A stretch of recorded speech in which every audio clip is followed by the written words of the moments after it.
नमस्कार, स्वागत है आपका आपके यूट्यूब चैनल एग्ज़ाम 91 पे। देखिए कुछ प्रॉब्लम्स हो गई थी जिसकी वजह से आपको कुछ दिन से वीडियो भी नहीं मिल पा रही थी, क्योंकि मैं वीडियो डाल रहा था तो मेरी वीडियो को जो है यूट्यूब खुद हटाए दे रहा था। मतलब पोस्ट ही नहीं हो पा रही थी, पब्लिक ही नहीं हो पा रहा था। मैं उसको अपलोड करके पब्लिक करता था, पब्लिक होने के बाद में हाइड हो जाती थी वीडियो और नहीं दिख रही थी, किसी के पास नोटिफिकेशन भी नहीं जा रही थी। तो कुछ इस तरीके की समस्याएं थी जो कि फिर अभी कुछ जो प्रॉब्लम्स थी उनको यूट्यूब के माध्यम से मतलब बातचीत करके फिर उसको ख़त्म किया गया है। और दूसरा ये भी था कि अकाउंट में कुछ प्रॉब्लम आ गई थी, मैं अपने अकाउंट को लॉगिन ही नहीं कर पा रहा था, तो इस वजह से ये है आपकी वीडियोस नहीं आ पाई थी। और एक सबसे बड़ा इशू मेरे साथ में ये हुआ था कि जो मेरी तबीयत थी वो बहुत बुरी तरीके से ख़राब थी, और इस वजह से भी थोड़ा-सा ये आपके जो वीडियोज़ जो हुए वो नहीं आ पाए। बट अब हम लोग जो है देखिए एमटीएस के पेपर ख़त्म हो चुके हैं। अब जो वीडियो का जो एग्ज़ाम होना है, री एग्ज़ाम जो 26 और 27 जून को, ये उसके लिए रिलेटेड वीडियो बनेंगे। और हाँ, अब आपको मैं बता दूँ, ये वीडियो तो आपको ये प्रैक्टिस सेट तो बना हुआ रखा था, तो मैंने आपको प्रोवाइड करा दिया। बस यहाँ पे आपको ये बताना भी ज़रूरी था कि हमारे पास 2015 से लेके 2022 तक इन 7 सालों में यूपीटीपीएससी ने जितने भी एग्ज़ाम कराए हैं, जो मेन एग्ज़ाम हैं, तो उन सारे एग्ज़ाम्स में जो आपके रिलेटेड हैं तो वहाँ पे आपको जितनी भी जीएस और जितने भी हिंदी के पेपर हुए हैं, तो लगभग 45 पेपर हैं। उन 45 पेपर्स की पीडीएफ है और मैं उसी में से आपको हिंदी और जीएस दोनों चीज़ें कंप्लीट कराऊंगा। तो आप लोग साथ बने रहिए। आपको जो प्रीवियस ईयर का पेपर है, मैं इतनी गारंटी देता हूँ, जब आप उस प्रीवियस ईयर से पढ़ेंगे तो आपको उसमें से बहुत कुछ फंसेगा, बहुत कुछ फंसेगा, क्योंकि प्रीवियस बहुत रिपीटेड होता है यूपीटीपीएससी में। तो आप साथ बने रहिए, वो हम लोग रिपीटेड करेंगे, साथ में करेंगे। और 45 जीएस के 45 हिंदी के हैं, दोनों हैं। अगर आपको वीडियो के लिए रीजनिंग भी चाहिए तो आप मुझे कमेंट में प्रोवाइड करा दीजिएगा, अपना जो भी मैसेज हो आप कमेंट डाल दीजिएगा, मैं वहाँ से आपको रीजनिंग के लिए भी लेके आऊँगा। प्लस यूपी की करंट अफेयर्स वो मिल चुकी है, वो भी आपको प्रोवाइड कराऊंगा। मैं इतने दिन से जो वीडियो अपलोड नहीं हो पाया, तबीयत ख़राब जरूर थी, लेकिन मैंने अपना काम कर रखा था, मैंने पीडीएफ वगैरह सारी चीज़ें बना ली हैं। अब सिर्फ वीडियो बना के आपको प्रोवाइड कराना है। दूसरी एक सबसे बड़ी बात, जिन लोगों को भी ये पीडीएफ जो मैं पढ़ाऊंगा ये चाहिए, तो आप लोग जाके टेलीग्राम ज्वाइन कर लीजिए। टेलीग्राम आपको जो लिंक है वो डिस्क्रिप्शन में मिल जाएगा, आप वहाँ से जाके ज्वाइन कर लीजिएगा। चलिए दोस्तों, अब क्लास स्टार्ट करते हैं। देखिए क्या है, निम्नलिखित का वाक्यांश जो लिखे, काव्यांश जो लिखा हुआ है उसको ध्यानपूर्वक पढ़ना है। उसके नीचे जो बहुविकल्पी ऑप्शन दिए, क्वेश्चन दिए गए हैं, उनको हमको करना है। चलिए क्या लिखा हुआ है, आओ वीरोचित कर्म करो, मानव हो तो कुछ शर्म करो, यूं कब तक सहते रहोगे, कुछ पाशुता के जीवन से विद्रोह करो, विद्रोह करो, जिसने निज स्वार्थ सदा साधा, जिसने सीमाओं में बांधा, आओ उससे उसके निर्मित जगती के अड़ु अड़ु कड़ कड़ से विद्रोह करो, विद्रोह करो, मन मानी सहना हमें नहीं, पशु बनकर रहना हमें नहीं, विधि के मत्थे पर भाग्य पटक, इस नियति की उलझन से विद्रोह करो, विद्रोह करो, विप्लव गायन गाना होगा, सुख स्वर्ग यहाँ लाना होगा, अपने ही पौरुष के बल पर जर्जर जीवन के कृदंत से विद्रोह करो, विद्रोह करो, क्या जीवन व्यर्थ गंवाना है, कायरता पशु का बनना है, इस निरुत्साह मृदु मुर्दा दिल से अपने तन मन में से तन अपने तन से विद्रोह करो, विद्रोह करो। ये हमारा एक जो है काव्यांश लिखा हुआ है, इसके कुछ क्वेश्चंस दिए हुए हैं और हमको इन्हीं क्वेश्चंस के आंसर देना है। चलिए भाई देखिए क्या लिखा हुआ, पृथ्वी पर स्वर्ग स्थापित करेगा। कौन स्वर्ग स्थापित करेगा? देखो, जो मनुष्य की पारस्परिक एकता से स्वर्ग स्थापित होगा, स्वर्ग ईश्वर की प्रति सच्ची भक्ति से स्वर्ग स्थापित होगा, मनुष्य की विविध कल्पनाओं से स्वर्ग स्थापित होगा, मनुष्य के परिश्रम और साहस से स्वर्ग स्थापित होगा, ये कहा गया। तो जो हमारी की पीछे की कविता थी उसमें ये चीज़ बहुत अच्छे से बताई गई कि अगर मनुष्य जो है परिश्रम करेगा, साहस दिखाएगा, तो यहाँ पर स्वर्ग जो है स्थापित हो सकता है। तो यहाँ पे ये चौथा ऑप्शन आपके लिए बिल्कुल सही हो जाएगा। चलिए फिर क्या लिखा हुआ है, विधि के मत्थे भाग्य पटक, पंक्ति किन पंक्तियों की ओर संकेत करती है? देखो, विधि के मत्थे भाग्य पटक, ये जो पंक्ति है इसका मतलब ये जो है जो भाग्यवादी लोग होते हैं, क्योंकि क्या लिखा हुआ भाग्य पटक, तो जो भाग्यवादी लोग होते हैं ये उन्हीं की तरफ जो है संकेत कर रही है। तो इसका जो सही ऑप्शन हो जाएगा वो क्या हो जाएगा, भाग्यवादी। चलिए फिर 3 नंबर देखिए, मनुष्य के लिए शर्मनाक है। मनुष्य के लिए क्या शर्मनाक है? स्वार्थी भावनाएं, पराधीनता का जीवन, या विरोचित कार्य, या विद्रोह। तो देखो दोस्तों, जो मनुष्य के लिए जो है क्या शर्मनाक हो जाएगा, तो मनुष्य के लिए जो शर्मनाक है वो कह सकते हैं पराधीनता का जीवन। क्या? पराधीनता। पराधीनता क्या होती है? किसी दूसरे के ऊपर आश्रित, ठीक है, डिपेंड कह सकते हैं। जो इंग्लिश इसका बनता है डिपेंड, क्योंकि देखिए मैं आपको बता दूं ये हिंदी है, इसमें आपसे कई बार यूपीटीपीएससी क्या करता है कि कुछ इंग्लिश मीनिंग, इंग्लिश वर्ड लिख देता है, कहता है अब इसकी हिंदी बताओ, या कुछ हिंदी लिख देता है, कभी कभार कहता है कि इसकी इंग्लिश बताओ। तो ये पीटी के पेपर में बहुत हुआ है, तो आप लोग यहाँ पे इसको देखिएगा, ये आपको मिलेगा। तो इसलिए मैं यहाँ पे बता दे रहा हूँ, पराधीनता मतलब किसी दूसरे के ऊपर अधीन होना। चलिए आगे देखते हैं। फिर लिखा हुआ है स्वार्थ साधना व सीमाओं में बंधना संकेत करता है। किसकी ओर संकेत करता है? तो देखो जो स्वार्थ साधना और सीमाओं में बंधना, ये जो है ये किसकी ओर करेगा? आतंकवाद की ओर, राजतंत्र की ओर, प्रजातंत्र की ओर, या पंचतंत्र की ओर। तो दोस्तों ये राजतंत्र की ओर। देखो स्वार्थ साधना और सीमाओं में बंधना जो है ये राजतंत्र की ओर इशारा करेगा या इंगित करेगा। काव्यांश का उपयुक्त शीर्षक क्या होगा? जो काव्यांश है उसका उपयुक्त शीर्षक क्या होना चाहिए? क्योंकि देखो काव्यांश जब हम लोग पढ़ रहे थे तो उसमें एक लाइन बार बार आ रही थी कि विद्रोह करो, विद्रोह करो। क्या कहा जा रहा था? विद्रोह करो, विद्रोह करो। तो इसमें भी विद्रोह करो, विद्रोह करो हो जाएगा। हाँ दोस्तों देखिए, मैं आपसे यहाँ पे ये जो है कमेंट में जानना चाहता हूँ कि आप लोगों को 2015 से लेके 2022 तक के सारे एग्ज़ाम के जो जितने भी जीएस के पेपर हुए हैं, जितने भी आपके हिंदी के पेपर हुए हैं, अगर आप लोग उसका वीडियो चाहते हो कि हाँ सारे के सारे प्रीवियस ईयर के वीडियोज हैं, देखिए ये प्रैक्टिस सेट तो मैं करा दूँगा, प्रैक्टिस सेट अपनी जगह पे है, लेकिन जब आपको प्रीवियस ईयर के पेपर मिलते हैं तो प्रीवियस ईयर में कुछ अलग चीज़ें होती हैं, वही क्वेश्चन कई बार रिपीटेड होते हैं, उन्हीं को क्वेश्चन को घुमा फिरा के दिया जाता है। तो अगर आप लोग वो 45, क्योंकि देखिए 40 दिन बचे हैं पेपर में, तो अगर आप वो चीज़ लेके अगर आप लोग 45 दिन वो कर लीजिए, प्रैक्टिस सेट भी करते रहिए, तो आप लोगों को क्या होगा कि वहाँ से क्वेश्चंस रिपीटेड हो जाएंगे और आपका फ़ायदा हो जाएगा उसमें। तो आप लोग मुझे कमेंट में ज़रूर बताइएगा कि आप लोगों को वो चाहिए या नहीं चाहिए। चलिए, गढ़ का पति, गणपति, यह कौन सा समास है? देखो अब यहाँ पे सबसे पहली बात जो है कि क्या आया है? का आया है, ठीक है। जब भी कोई कारक शब्द आता है तो उसमें कौन सा समास होता है? उसमें दोस्तों तत्पुरुष समास होता है। क्या होता है? तत्पुरुष समास। और ये किस तरीके का तत्पुरुष समास हो जाएगा? संबंध जो है संबंध तत्पुरुष समास हो जाएगा।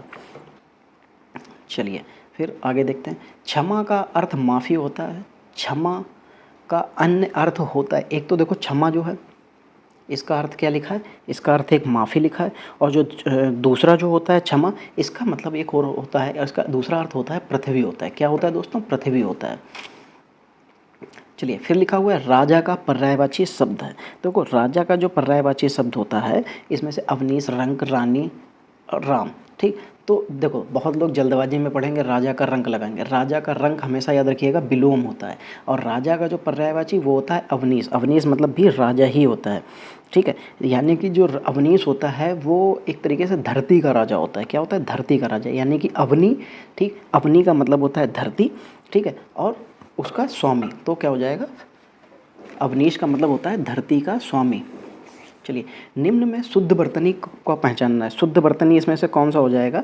देखो आवश्यकता लिखा हुआ है, अंत्याक्षरी लिखा हुआ है, भगीरथी लिखा हुआ है, और लिल्लियायित लिखा हुआ है। सबसे पहले तो आवश्यकता में आधा का बनेगा, अंत्याक्षरी, हाँ ये बिल्कुल सही लिखा हुआ है यहाँ पे, अंताक्षरी बिल्कुल सही हो जाएगा। भगीरथी नहीं, भागीरथी होता है, ठीक है।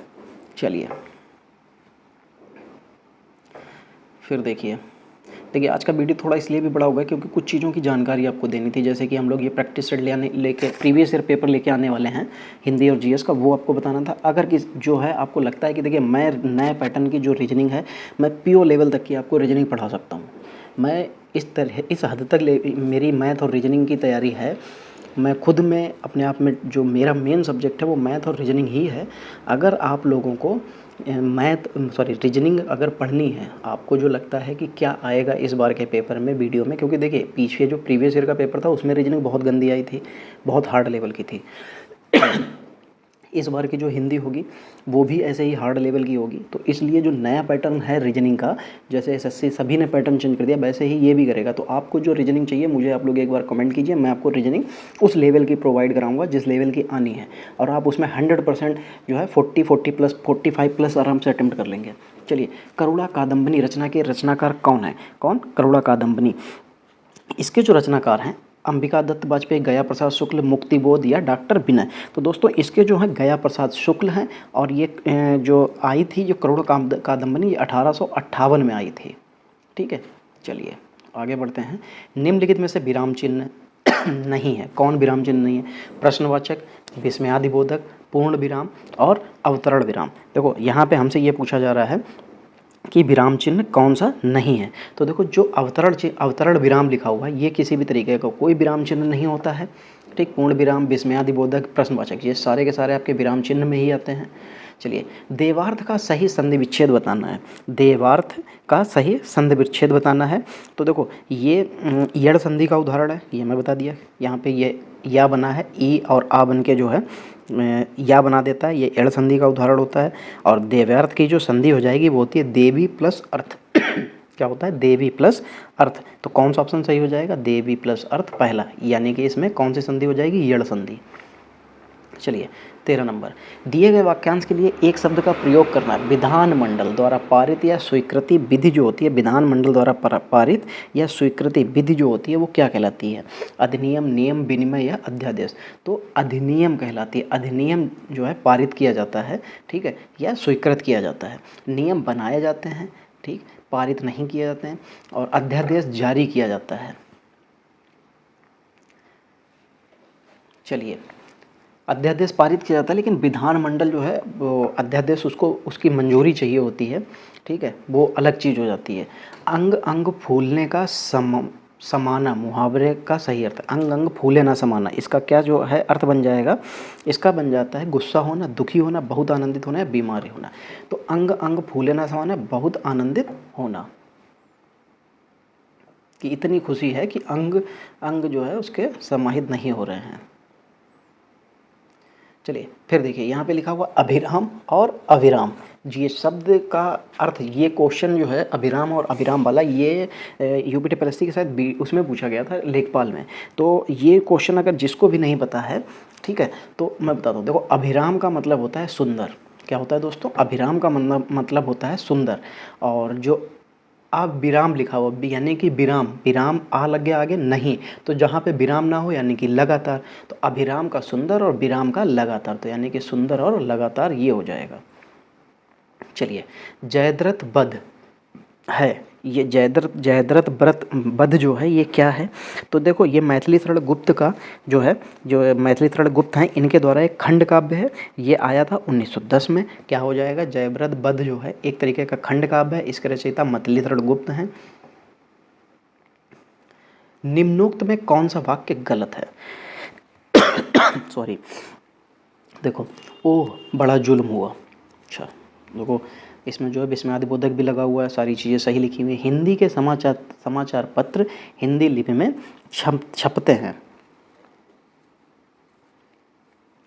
यार हिंदी के नहीं, यहाँ पे होना चाहिए। चलो देखते हैं आगे। साहित्य और जीवन का घनिष्ठ संबंध, बिल्कुल सही लिखा हुआ है। अगर तुम परिश्रम करोगे तो पास हो जाओगे, बिल्कुल सही है। गलत आपका ये हो जाएगा, यहाँ पे हिंदी नहीं होना चाहिए, तो यहाँ पे देवनागरी तो हो सकता है। देवनागरी यहाँ पे हिंदी की जगह पे देवनागरी के समाचार पत्र हिंदी लिपि में, हाँ ये बिल्कुल सही है। देवनागरी जो है सही होगा यहाँ पे। चलिए, इस पंक्ति में कौन सा छंद है? दसकंठ रे शठ, छड़ दे हठ, बार बार ना बोली, अब अजु राम समाज में बल, सजु चित्त ना डोलिए। इसमें क्या हो जाएगा? दोहा है, चौपाई है, सोरठा या हरगीति। इसमें देखिए हरगीतिका हो जाएगी। दोहा, चौपाई, सोरठा नहीं हो पाएगा, क्योंकि इनमें जो है पाई मात्राओं के हिसाब से अगर देखें तो नहीं हो पाएगा, क्योंकि आप इनको पाई मात्राओं के हिसाब से ही देख सकते हैं। चलिए आगे बढ़ते हैं। अब देखिए एलिगेशन, मैंने बताया था ना कि ये यूपीटीपीएससी की हिंदी है। यहाँ पे आपको हिंदी की इंग्लिश भी बनवा सकते हैं या इंग्लिश की हिंदी भी बनवा सकते हैं, तो आप इनको को थोड़ा फोकस जरूर कीजिएगा। चलिए, लिखा हुआ एलिगेशन शब्द का सही हिंदी अभिप्राय क्या होता है या हिंदी पर्याय क्या होता है? एलिगेशन मतलब होता है आरोप। क्या होता है? आरोप। किसी के ऊपर आरोप लगाना या एलिगेशन लगाना, ये होता है एलिगेशन।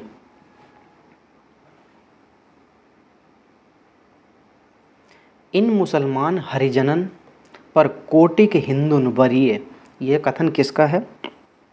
तो इन मुसलमान हरिजनन पर कोटिक हिंदुन वरीय रस खान का है, भारतेंदु हरिश्चंद्र का है, परशुराम चतुर्वेदी का है या सूर्यकांत त्रिपाठी निराला का है? तो दोस्तों ये भारतेंदु हरिश्चंद्र का है।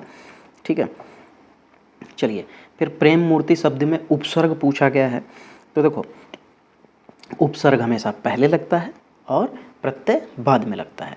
तो देखो यहाँ पे उपसर्ग आया है पहले, अगला क्वेश्चन ही आपका प्रत्यय का है, तो उपसर्ग पहले लगता है। तो मूर्ति, मूर्ति से पहले क्या लगा हुआ है? प्रति। तो यानी कि इसका प्रत्यय क्या हो जाएगा? उपसर्ग क्या हो जाएगा? प्रति हो जाएगा। फिर निर्दालु, निद्रालु, ठीक है, निद्रालु लिखा हुआ है। अब आप खुद बता सकते हैं यहाँ पे कि जो इसका प्रत्यय होगा, प्रत्यय लगता है पीछे, तो वो क्या हो जाएगा? निद्र होता है, निद्रालु हो जाए, मतलब निद्रा प्लस आलू हो जाएगा। तो यानी कि निद्रा प्लस आलू, तो क्या हो जाएगा? निद्रालु। निम्नलिखित 6 वाक्यांशों में प्रथम व अंतिम निश्चित है, शेष को उचित क्रम में व्यवस्थित करना। अच्छा, द्वितीय विश्व युद्ध के दौरान भारत का तत्कालिक सहयोग ब्रिटेन के लिए जो पहले से ही संबद्ध युद्ध सामग्री प्राप्त करना अनिवार्य हो गया था। अच्छा, द्वितीय विश्व युद्ध के दौरान ब्रिटेन के लिए भारत का तत्कालिक सहयोग प्राप्त करना अनिवार्य हो गया, जो पहले से ही संबद्ध युद्ध सामग्री। हाँ, यहाँ पे ये सही बन जाएगा, यानी कि पहला ये बन जाएगा, ब्रिटेन के लिए भारत का तत्कालिक सहयोग प्राप्त करना। और 4 यानी कि क्या बन जाएगा? रा या वा ला, ये बनेगा रा या वा ला। चलिए आगे देखते हैं।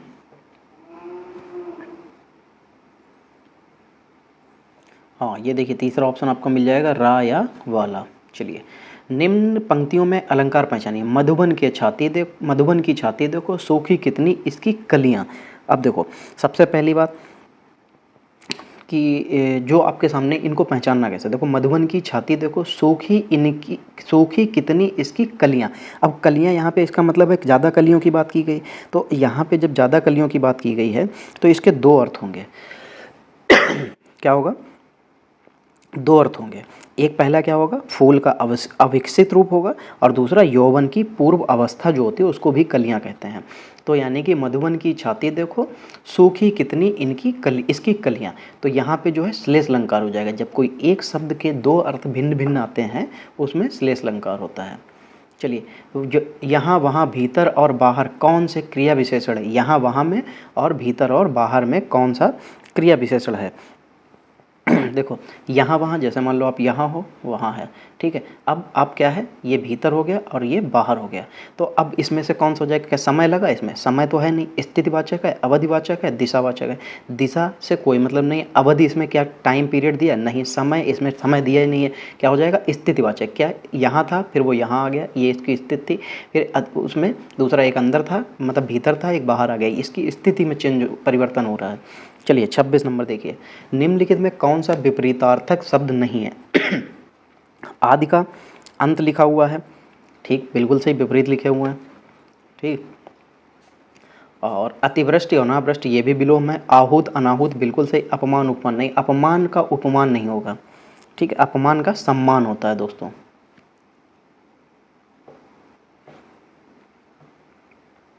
निम्नलिखित वाक्य के शुद्ध रूप का चयन करना है।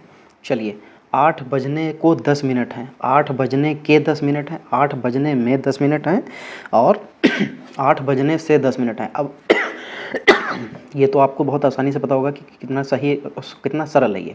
8 बजने को 10 मिनट है, नहीं, 8 बजने के 10 मिनट है, कोई मतलब नहीं, 8 बजने में 10 मिनट हैं, तो ये सही हो जाएगा। चलिए, फिर संक्षिप्तीकरण का विलोम शब्द है संक्षिप्तीकरण, फिर लिखा हुआ है समासीकरण, पल्लवन, अनुच्छेदन लेखन या प्रारूपण। देखो संक्षिप्तीकरण होता है कि विस्तार करना, और एक तरीके से कह सकते हैं समासीकरण भी, अनुच्छेदन लेखन, ये इस तरीके के, ये उसके जो है सब एक जैसे रूप हो जाएंगे। जो पल्लवन होता है ये इसका विलोम हो जाएगा। चलिए, निम्नलिखित में कौन सा रस है? अखिल भुवन चर अचर, सब हरिमुख में लखिमातु, चकित भय गदगद बजनन, विकसित द्रग पुलकातु। इसमें जो है उसने रस पूछा है। अच्छा तो वीर रस दिया वो अद्भुत वात्सल्य और भयानक, तो अखिल भुवन चर अचर सब हरिमुख के लकिमात, चकित भई गदगद बचन विकसित द्रग पलकात पुलकात। दोस्तों ये अद्भुत रस हो जाएगा, अद्भुत रस का ये उदाहरण हो जाएगा। चलिए उल्लेख अलंकार का उदाहरण है, उल्लेख अलंकार का उदाहरण मो सम कौन कुटिल खल कामी, तापस बाला सी गंगा कुल, चरण कमल बंदो हरिराई, और नवल सुंदर श्याम शरीर। यहाँ पे उल्लेख अलंकार यानी कि किसी का उल्लेख किया जा रहा है, तो नवल सुंदर श्याम शरीर किसी के जो है शरीर की बात की जा रही है, तो इसलिए यहाँ पे यह है उल्लेख अलंकार हो जाएगा, उसका उल्लेख किया जा रहा है। चलिए सुधा ने खाना बनाया, इस वाक्य में काल है।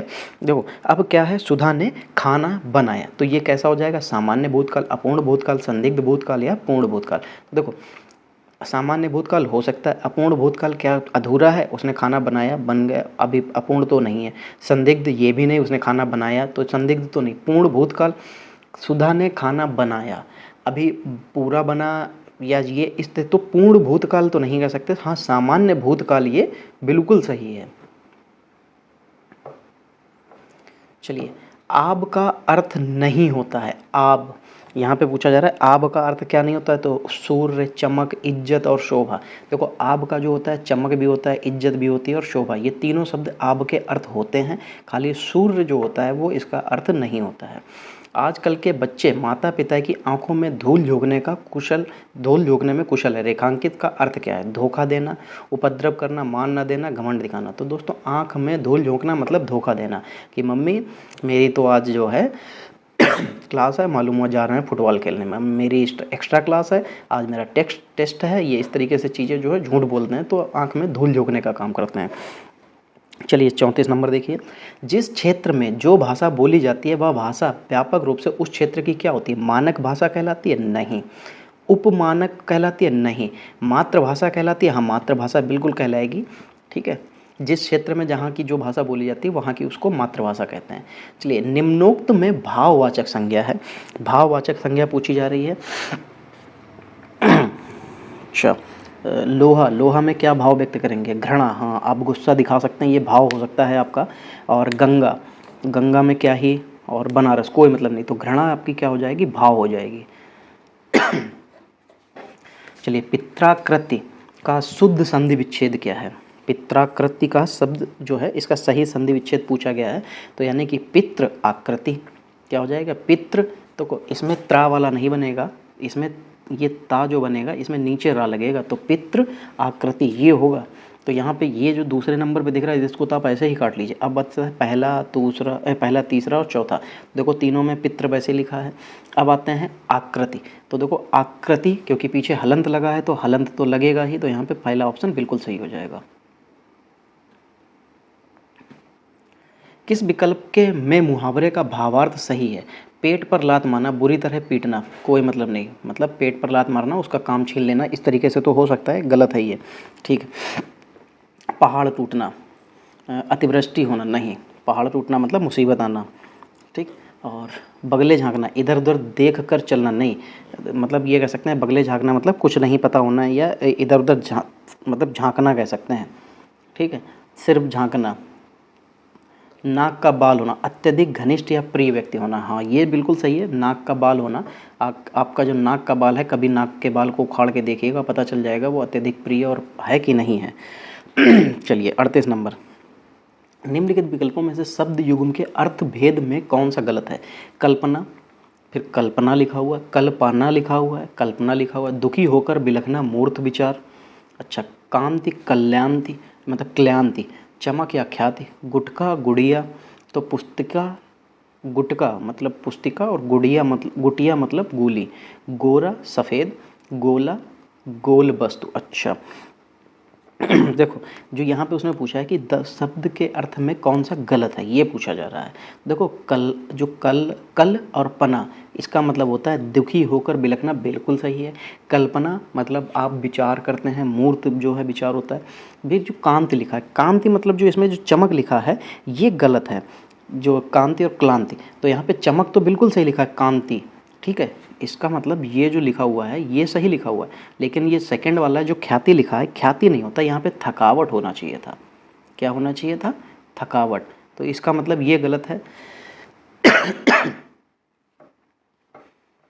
चलिए 39 नंबर, अक्ल पर पत्थर पड़ना, मुहावरे का अर्थ निम्न विकल्पों में से कौन सा है? दूसरे की बुद्धि नष्ट करना, बुद्धि नष्ट होना, बुद्धि नष्ट हो जाना, बुद्धि कष्ट हो जाना। तो देखो, जब अक्ल पर पत्थर पड़ते हैं तो अपनी बुद्धि नष्ट हो जाती है, किसी दूसरे के अक्ल पर पत्थर पड़ेंगे तो दूसरे की बुद्धि नष्ट हो जाएगी। ठीक है। तो क्या हो जाएगा? अक्ल पर पत्थर पड़ना यानी कि बुद्धि नष्ट हो जाना।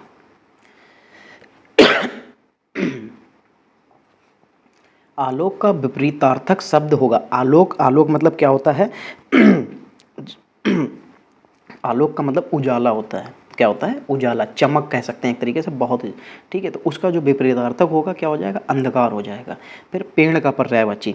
अब पेड़ का पर्यायवाची शब्द क्या होता है? देखो, पेड़ के जो पर्यायवाची होते हैं, धूम्र होता है, पादप होता है, बिटप होता है, तो ये इसके पर्यायवाची होते हैं। अच्छा, यहाँ पे सभी दे गया है। अच्छा, धूम्र भी दिया गया है, पादप, बिटप ये दिए, सभी हो जाएंगे फिर तो। चलिए, फिर यहाँ पे सुमेलित करना है। चलिए, लिखा हुआ है निर्मला। निर्मला तो उपन्यास है, उपन्यास चौथे नंबर पे आ जाइए। चिता के फूल। चिता के फूल क्या है? ये एक तरीके का निबंध है। क्या है? निबंध है। किसका है? रामवृक्ष बेनीपुरी का है। नाटक भारतेंदु हरिश्चंद्र का था निर्मला। फिर आता है बरदान। बरदान क्या है? बरदान एक कहानी है, ये मुंशी प्रेमचंद्र की है। ठीक। भारत दुर्दशा ये नाटक है। क्या है? भारत दुर्दशा, ये भी भारतेंदु हरिश्चंद्र का है। तो अब आप यहाँ से मैच कर सकते हैं कि पहले का चौथा, तो यहाँ पे पहले का तो पहले दिया है, इसको हटा दीजिए। तो पहले का चौथा सभी में है। ठीक।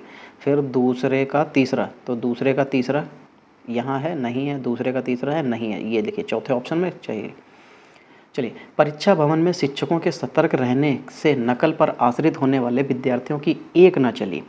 रेखांकित शब्द में उचित मुहावरा है।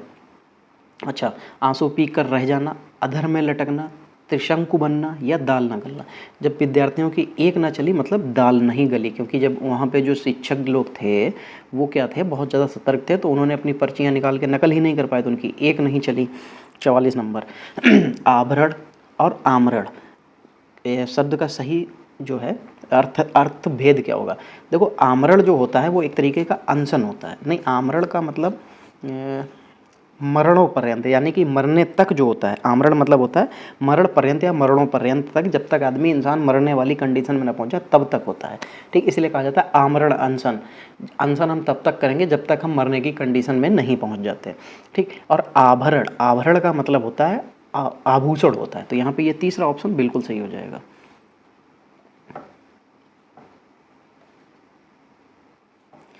फिर लिखा हुआ है प्रसाद का पर्यायवाची शब्द चुनना है। प्रासाद लिखा हुआ है। क्या लिखा हुआ है? प्रासाद। प्रासाद का पर्यायवाची शब्द प्रसाद, प्रसन्न, आवास या महल। तो दोस्तों महल होता है। वर शब्द में प्रत्यय लगाने से बनने वाले सही विकल्प का चुनना है। वरिष्ठ।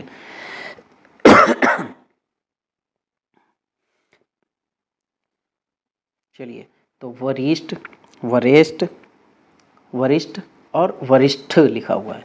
तो यहाँ पे वर शब्द लगाने से जो बनेगा सही विकल्प जो चुनना है, तो वरिष्ठ ये हो जाएगा। ठा बनता है लास्ट में, और यहाँ पे पहला इसलिए नहीं हो सकता था क्योंकि उसमें बड़ी एक ही मात्रा लगी थी। चलिए 47 नंबर। चिरायु शब्द में प्रयुक्त उपसर्ग बताइए। जो चिरायु शब्द है उसमें जो उपसर्ग जो प्रयुक्त हुआ है, उपसर्ग मैंने पहले भी बताया था कि उपसर्ग पहले प्रत्यय बाद में, उपसर्ग पहले प्रत्यय बाद में। तो जब यहाँ पे आपसे क्या पूछा गया है, चिरायु, चिरायु में जो उपसर्ग हो वो पहले क्या हो जाएगा? तो देखो, आयु तो आपको पता होगा कि क्या होता है आयु, तो उससे पहले क्या लग जाएगा? चिर। और आयु क्या हो जाएगा? चिर आयु। तो ये चिर हो जाएगा इसका उपसर्ग। घूमने फिरने वाला साधु वाक्यांश के लिए एक जो है सार्थक शब्द क्या होगा? तो जो घूमने फिरने वाला साधु के लिए एक शब्द हो जाता है तो योगी नहीं, जो योग करता है वो तपस्वी, तपस्या करने वाला श्रमण होता है, जो मतलब कह सकते हैं कि जो खाने पीने के लिए श्रम करता है, ये इस तरीके से। तो परिवारजक ये होता है घूमने फिरने वाला साधु। नीचे दिए गए विकल्पों में से तद्भव शब्द का चयन करना है। तद्भव, देखो तद्भव क्या होते हैं? जो संस्कृत भाषा से नहीं लिए जाते हैं, जो इधर उधर से लिए जाते हैं, उनको तद्भव कहते हैं। ठीक। अश्रु संस्कृत का, संचय ये भी, संताप ये भी, आग, आग का क्या होता है? अग्नि। तद इसका तत्सम क्या हो जाता है? अग्नि। तो यहाँ पे तद्भव क्या हो जाएगा? आग। चलिए 50 नंबर देखिए, पहचान शब्द का तत्सम है। फिर तत्सम, तत्सम का मतलब होता है संस्कृत, इसमें सा आता है तो इसमें हमें संस्कृत लेना होता है। तो पहचान शब्द का क्या हो जाएगा? तत्सम जो हो जाएगा वो क्या हो जाएगा? प्रत्याभिज्ञान, प्रज्ञान, अधिमान या अवधान। तो प्रत्याभिज्ञान जो होता है, प्रत्याभिज्ञान ज्ञान जो होता है, ये इसका तत्सम शब्द बन जाएगा। चलिए दोस्तों देखिए, ये 50 क्वेश्चन तो हमारे ख़त्म हो गए। इसके अलावा मैंने आपको बताया कि 45 ऐसे पेपर मेरे पास रखे हुए हैं जो आपको 2015 से लेकर 2022 तक के बीच में जो भी आपके एग्ज़ाम हुए हैं, जहाँ पे आपको जीएस और हिंदी के 50-50 क्वेश्चन पूछे गए हैं। चाहे उसमें आपका लेखपाल का हो, वन दरोगा का हो, चाहे राजस्व लेखपाल हो, चाहे कोई भी लेखपाल हो, चाहे बीडीओ का एग्ज़ाम हुआ हो, जो भी आज तक जितने भी, जैसे आपका जूनियर असिस्टेंट का एग्ज़ाम है, पीईटी का, इस तरीके के जितने भी एग्ज़ाम हुए, वहाँ पे जो हिंदी के क्वेश्चन आपसे पूछे गए हैं, जो जीएस के क्वेश्चन पूछे गए, उसके 45 सेट मेरे पास हैं। अगर आपको पेपर से पहले वो सारे के सारे प्रैक्टिस सेट करने हैं, क्योंकि प्रीवियस ईयर के पेपर करने से आपको कितना भी कम फ़ायदा हो तो 50 क्वेश्चन में कम से कम 15 क्वेश्चन का फ़ायदा होगा।